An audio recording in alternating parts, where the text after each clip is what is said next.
Après 1994, c'est une époque glorieuse, si on peut dire comme ça. Pourquoi? Parce que le Costa Rica, la société costaricienne a commencé à penser qu'il y a d'autres langues étrangères qui peuvent bien être apprises, n'est-ce pas? Parce qu'avant, c'était seulement l'anglais au primaire, dans les écoles privées, et l'anglais au secondaire, et le français au secondaire, mais le français n'était qu'obligatoire à partir de la deuxième moitié du XXe siècle. Donc maintenant, on peut dire que le français a un bon statut du point de vue de la société costaricienne et du ministère de l'Éducation. Mais évidemment, on est toujours très très conscient qu'ici, la priorité, c'est l'anglais. Nous devons livrer une lutte assez acharnée et on y parvient.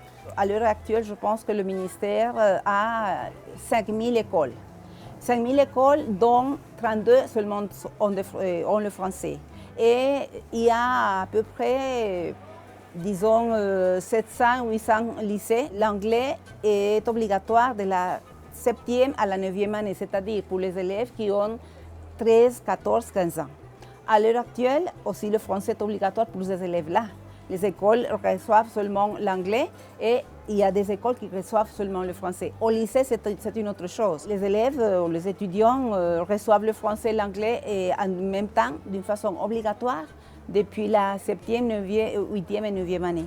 Après, ils choisissent entre le français et l'anglais et ils présentent l'épreuve dans la langue qu'ils ont choisie. La plupart choisissent l'anglais, mais quand même, nous avons réussi à avoir pas mal d'étudiants. Par exemple, l'année dernière, on a eu 4000 étudiants qui se sont présentés en français. La formation que les élèves de français reçoivent est meilleure que celle que les élèves d'anglais reçoivent. Et la problématique que ma collègue d'anglais a, c'est la même que j'ai. Et elle a la problématique en tenant compte de son groupe d'assesseurs, 27 assesseurs, et moi je n'ai personne dans la région. Et on partage les mêmes problèmes, n'est-ce pas? Alors je me suis dit, bon, c'est que le professeur vraiment, il travaille, il s'efforce.